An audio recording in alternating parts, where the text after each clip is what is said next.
Di dalam 1 Raja-Raja pasal 22 ayat 1 sampai ayat 40. Ahab memerangi Ramot Gilead. Nabi Tuhan berhadapan dengan nabi-nabi palsu. 3 tahun lamanya orang tinggal aman dengan tidak ada perang antara Aram dan Israel. Sudah siap ya saudara mendengarnya? Pada tahun yang ketiga, pergilah Yosafat, Raja Yehuda, kepada Raja Israel. Berkatalah Raja Israel kepada pegawai-pegawainya, tahukah kamu bahwa Ramot Gilead sebenarnya milik kita? Tetapi kita tinggal diam saja dan tidak merebutnya dari tangan Raja Negeri Aram. Lalu katanya kepada Yosafat, ini Raja Yehuda, Yosafat ini, sementara Ahab Raja Israel. Karena negara Israel kan sudah pecah jadi 2 setelah Salomo. Nah, saudara yang kasih, maukah engkau pergi bersama-sama aku untuk memerangi Ramot Gilead? Jawab Yosafat kepada Raja Israel, kita sama-sama, aku dan engkau, rakyatku dan rakyatmu, kudaku dan kudamu. Tetapi Yosafat berkata kepada Raja Israel, baiklah, tanyakan dahulu firman Tuhan. Ya, ini mereka bersekutu ini. Lalu Raja Israel mengumpulkan para nabi. Kira-kira 400 orang banyaknya. Catat saudara, 400 orang banyaknya. Kemudian bertanyalah ia kepada mereka, apakah aku boleh pergi berperang melawan Ramot Gilead atau aku membatalkannya? Dia bertanya kepada 400 nabi. Jawab mereka, majulah, Tuhan akan menyerahkannya ke dalam tangan rakyat. Tetapi Yosafat bertanya, tidak adakah lagi di sini seorang nabi Tuhan supaya dengan perantaraannya kita dapat meminta petunjuk? Nah, Yosafat ada juga nabi favoritnya, namanya Mika. Jawab Raja Israel kepada Yosafat, masih ada seorang lagi yang dengan perantaraannya dapat diminta petunjuk Tuhan. Tetapi aku membenci dia, sebab tidak pernah yang menubuatkan yang baik tentang aku, melainkan malah petaka. Orang itu ialah Mika bin Yimla. Kata Yosafat, janganlah raja berkata demikian. Kemudian Raja Israel memanggil seorang pegawai istananya. Katanya, jemputlah Mika bin Yimla dengan segera. Sementara Raja Israel dan Yosafat, Raja Yehuda, duduk masing-masing di atas tahtanya dengan pakaian kebesaran di suatu tempat pengiringan di depan pintu gerbang Samaria, sedang semua nabi itu bernubuat di depan mereka. Maka Zedekia bin Kenana membuat tanduk-tanduk besi, lalu berkata, beginilah firman Tuhan, dengan ini engkau akan menanduk Aram sampai engkau menghabiskan mereka. Juga semua nabi itu bernubuat demikian. Katanya, majulah ke Ramot Gilead dan engkau akan beruntung. Tuhan akan menyerahkannya ke dalam tangan raja. Suruhan yang pergi memanggil Mika itu berkata kepadanya, ketahuilah nabi-nabi itu sudah sepakat meramalkan yang baik bagi raja. Hendaklah kau juga berbicara seperti salah seorang daripada mereka dan meramalkan yang baik. Tetapi Mika menjawab, demi Tuhan yang hidup, sesungguhnya apa yang akan difirmankan Tuhan kepadaku, itulah yang akan kukatakan. Setelah ia sampai kepada raja, bertanyalah raja kepadanya, Mika, apakah kami boleh pergi berperang melawan Ramot Gilead atau kami membatalkannya? Jawabnya kepadanya, majulah dan engkau akan beruntung, sebab Tuhan akan menyerahkannya ke dalam tangan raja. Tetapi raja berkata kepadanya, sampai berapa kali aku menyuruh engkau bersumpah supaya engkau mengatakan kepadaku tidak naik dari kebenaran demi nama Tuhan? Lalu jawabnya, telah kulihat seluruh Israel bercerai-berai di gunung-gunung seperti domba-domba yang tidak mempunyai gembala. Sebab itu Tuhan berfirman, mereka ini tidak punya Tuhan. Baiklah masing-masing pulang ke rumahnya dengan selamat. Kemudian Raja Israel berkata kepada Yosafat, bukankah telah kukatakan kepadamu, tidak pernah yang menubuatkan yang baik tentang aku, melainkan hanya malah petaka. Kata Mika, sebab itu dengarkanlah firman Tuhan. Aku telah melihat Tuhan sedang duduk di atas tahtanya, dan segenap tentara surga berdiri di dekatnya, di sebelah kanannya dan di sebelah kirinya. Dan Tuhan berfirman, siapakah yang akan membujuk Ahab untuk maju berperang, supaya ia tewas di Ramot Gilead? Maka yang seorang berkata begini, yang lain berkata begini. Kemudian tampillah suatu roh, lalu berdiri di hadapan Tuhan. Dia berkata, aku ini akan membujuknya. Tuhan bertanya kepadanya, dengan apa? Jawabnya, aku akan keluar dan menjadi roh dusta dalam mulut semua nabinya. Dia berfirman, biarlah engkau membujuknya dan engkau akan berhasil pula. Keluarlah dan perbuatlah demikian. Karena itu sesungguhnya Tuhan telah menaruh roh dusta ke dalam mulut semua nabi ini, sebab Tuhan telah menetapkan untuk menimpakan malapetaka kepadamu. Sesudah itu tampillah dia dikena, ditamparnya lah pipi Mika serta berkata, mana boleh roh Tuhan pindah daripadaku untuk berbicara kepadamu. Tetapi Mika menjawab, sesungguhnya engkau akan melihatnya pada hari engkau lari dari satu kamar ke kamar yang lain untuk menyembunyikan diri.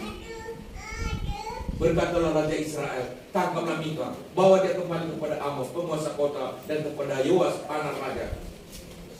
Dan katakan, beginilah kita raja, masukkan orang ini dalam penjara, dan beri dia makan roti dan minum air serba sedikit, sampai aku pulang dengan selamat. Tetapi jawab Mika, jika benar-benar engkau pulang dengan selamat, tentulah Tuhan tidak berfirman dengan peranggaanku. Lalu disambungnya, dengarlah hai bangsa-bangsa sekalian. Sesudah itu majulah Raja Israel dengan Yosafat, Raja Yehuda teramat Gilead. Raja Israel berkata pada Yosafat, aku akan menyamar dan masuk pertempuran, tetapi engkau pakailah pakaian kebesaran. Lalu menyamarlah Raja Israel, kemudian masuk ke pertempuran. Adapun Raja negeri Aram telah memberi perintah kepada para panglima pasukan keretanya, 32 orang banyak. Demikian, janganlah kamu berperang melawan seorang orang, melainkan melawan Raja Israel saja. Segera sesudah para panglima pasukan kereta itu melihat Yosafat, mereka berkata, itu pasti Raja Israel. Lalu majulah mereka untuk menyerang dia. Tetapi Yosafat berteriak. Segera sesudah para panglima pasukan kereta itu melihat bahwa dia bukanlah Raja Israel, maka undurlah mereka daripadanya. Tetapi seseorang menarik panahnya dan menembak dengan sembarangan saja dan mengenai Raja Israel di antara sambungan baju jirahnya. Kemudian dia berkata kepada pengemudi keretanya, putar, bawa aku keluar dari pertempuran, sebab aku sudah lupa. Tetapi pertempuran itu bertambah seru pada hari itu, dan Raja tetap ditopang berdiri di dalam kereta berhadapan dengan orang Aram itu, sampai ia mati pada waktu petang. Darahnya mengalir dari lukanya ke dalam palu kereta. Kira-kira pada waktu matahari terbenam, terdengarlah teriakan di sepanjang barisan tentara itu, masing-masing ke kotanya, masing-masing ke negerinya. Raja sudah mati. Maka pulanglah mereka ke Samaria, lalu mereka menguburkan raja di Samaria. Ketika kereta itu dicuci di tepi telaga Samaria, maka darah raja dijilat anjing, sedang perempuan-perempuan sundan mandi di tempat itu, sesuai dengan firman Tuhan yang telah diucapkannya. Lebihnya dari riwayat Ahab dan segala yang dilakukannya, serta istana gading dan segala kota yang didirikannya, bukankah semuanya itu tertulis dalam kitab-kitab sejarah Raja Israel? Demikianlah Ahab mendapat perhatian bersama-sama dengan nenek moyangnya, maka Ahazia anaknya menjadi raja menggantikan dia. Nah, saudara kekasih, sudah saudara dengar? Dapat saudara simak? Iya. Saudara kekasih, ini ada Raja Israel. Dia curhat kepada sekutunya, Raja Yehuda.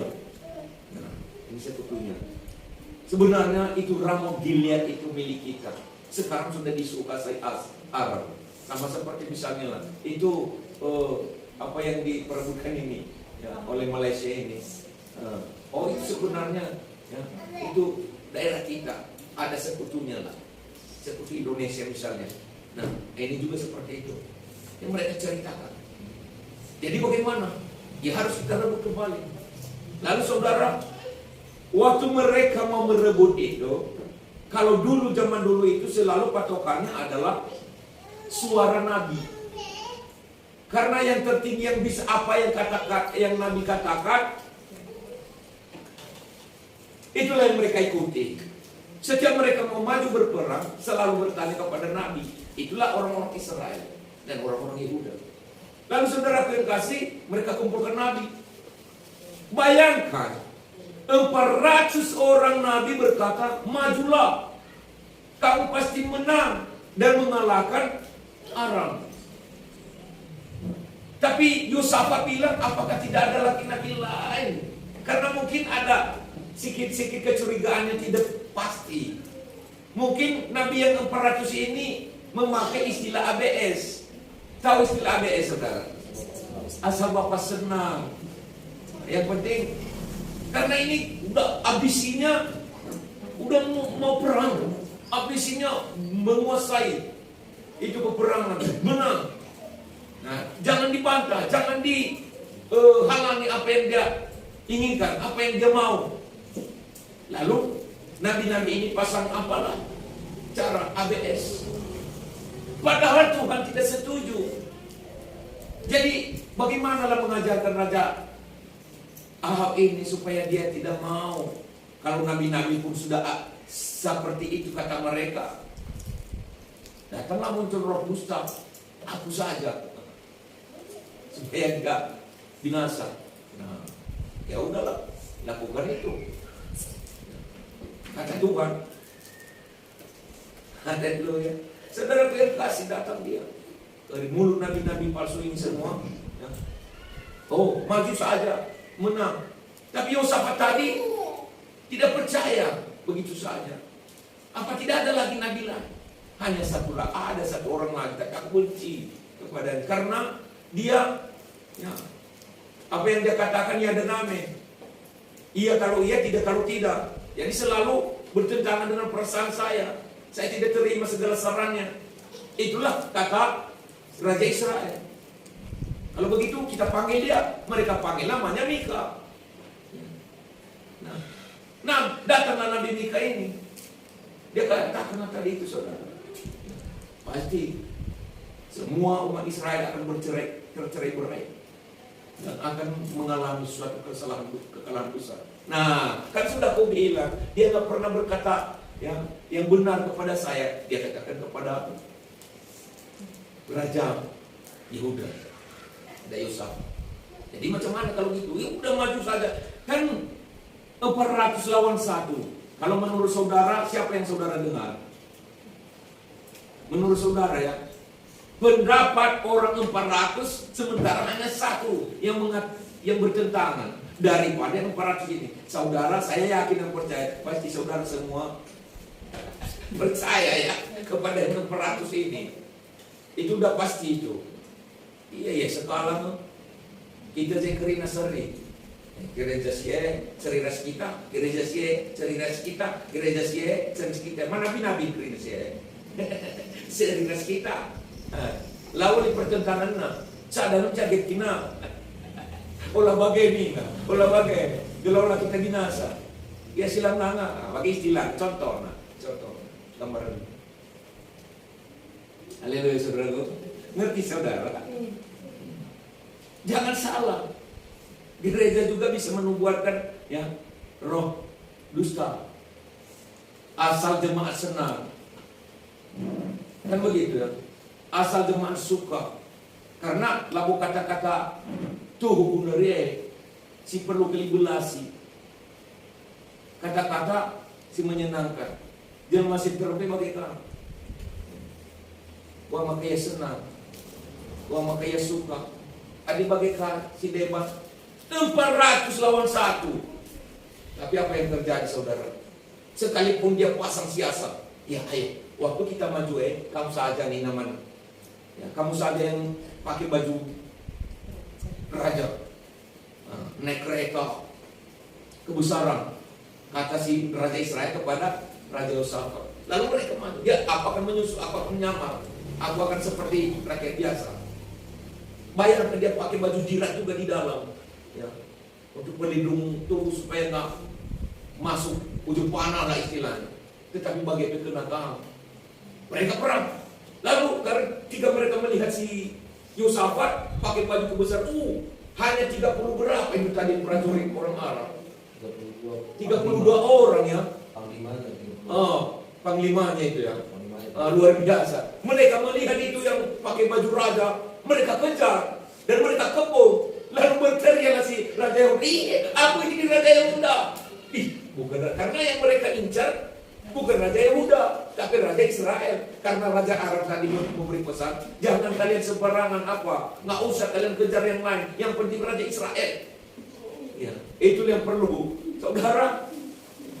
Begitulah saudara kekasih. Mereka kepung. Aku ini, lalu mereka mundur karena mereka melihat, oh ini hanya sebagai apa aja ini. Ada yang memanah sebarangan katanya tadi. Memanah sebarangan tahu-tahu kena juga di sela-sela baju jirah. Lalu dia katakan kepada yang membawa keretanya, membawa kudanya, balik, aku sudah terluka. Dan sepanjang perjalanan darah berceceran. Dan diceritakan tadi secara singkat saudara. Hari petang matilah dia. Seperti kata Nabi Mika, bahwa dia tidak akan selamat pulang. Terkadang kita ini saudara, karena pertimbangan-pertimbangan kemanusiaan yang kuat dalam diri kita, kita terlalu dengar-dengar kepada apa kata orang, bukan apa kata Tuhan. Dan disitulah kegagalan kita. Kalau tetap berpegang kepada kata Tuhan, yakinlah, percayalah. Sekalipun itu saudara bertentangan dengan perasaan kita, terimalah. Kalau kita menjadi pengikut Tuhan yang setia itu, jangan harapkan makanan yang akan disajikan oleh hamba-hamba Tuhan. Jangan harapkan makanan yang enak-enak aja. Perlu juga saudara makan yang agak keras. Apa kata Paulus? Orang yang sudah dewasa itu sanggup makan makanan keras. Jadi kalau hanya makanan yang lunak saja disampaikan, tidak akan ada pertumbuhan saudara.